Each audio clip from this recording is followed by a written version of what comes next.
Hi guys, নমস্কাৰ সকলোকে। মোৰ চেনেলটোলৈ আপোনালোক সকলোকে পুনৰবাৰ স্বাগতম জনাই মই লৈ আহিছোঁ এটা কেকৰ ৰেচিপি, যিটো ৰেচিপি মই ৰৌ মাছেৰে বনাইছোঁ। ৰেচিপিটো খাবলৈ খুবেই ধুনীয়া হয় আৰু আশা কৰোঁ এই ৰেচিপিটো আপোনালোকে আঁকোৱালি ল'ব।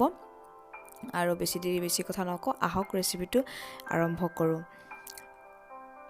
প্ৰথমতে লৈছোঁ মই এই 4 পিচ ৰৌ মাছ, তাৰপিছত লৈছোঁ মই 2টা কণী, তাৰপিছত লৈছোঁ এয়া মই ৰেড চিলি অকণমান আধা চামুচমান, আৰু হালধিও সিমানখিনি মানে, আৰু আদা লৈছোঁ এটুকুৰ, তাৰপিছত লৈছোঁ মই কিচমিচ কেইটামান, তাত এইখিনি লৈছোঁ মই বাটাৰ, আৰু এয়া লৈছোঁ 2টা পিঁয়াজ, এইখিনি মই পেষ্ট বনাই ল'ম।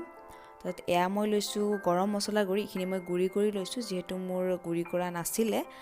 এয়া লৈছোঁ মই অকণমান নিমখ, আৰু মাছকেইটাক মই হালধি নিমখ সানি লৈছোঁ, আৰু পিঁয়াজখিনি মই পেষ্ট বনাই ৰেডি কৰি লৈছোঁ। এয়া পেষ্ট হৈ গ'ল, আৰু মাছখিনি আদাখিনিও মই পিচি লৈছোঁ, আৰু মাছখিনি মই ধুনীয়াকৈ ভাজি লৈছোঁ।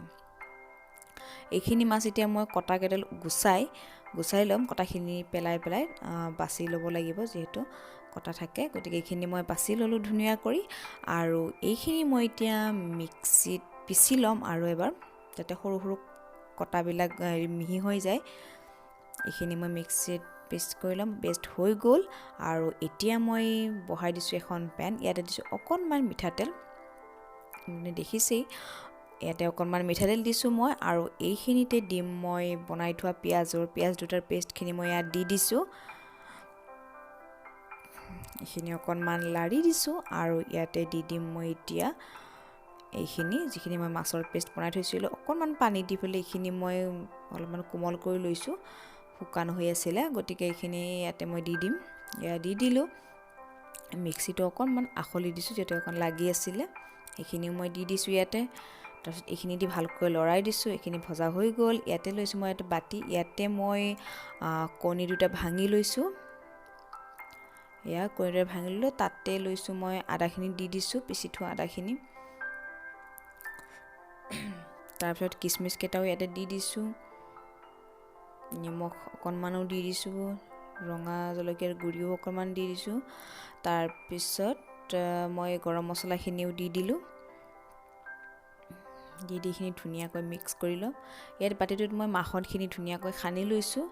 এয়া মাখনখিনি সানি লৈছোঁ, আৰু ইয়াতে মই এতিয়া মাছৰ পেষ্টখিনি আৰু কণীৰ যিখিনি মিক্স কৰিছিলোঁ, সেইখিনি গোটেইখিনি মিক্স কৰি ইয়াতে মই ঢালি দিম।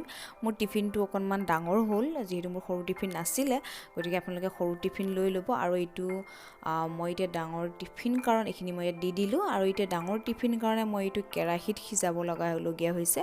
আপোনালোকে সৰু টিফিন দি এইটো কুকাৰত পানী দি পেলাই 2টা হুইচেল মাৰি সিজাই দিব পাৰিব। অকণমান পানী দি তাতে টিফিনটো দি আপোনালোকে 2টা হুইচেল মাৰি দিলে এইখিনি সিজি যাব। মোৰ যিহেতু কুকাৰত নোসোমায়, গতিকে মই ইয়াত কেৰাহীতে বনাইছোঁ। ইয়াতে পানী দি দিছোঁ, আৰু ইয়াতে মই এতিয়া টিফিনটো দি দিম।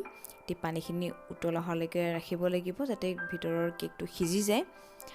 এয়া মই পানী উতল আহিছে, মোৰ কেকটো প্ৰায় হৈ গ'ল, সিজিছে। এয়া মোৰ কেকটো ৰেডি হৈ গ'ল।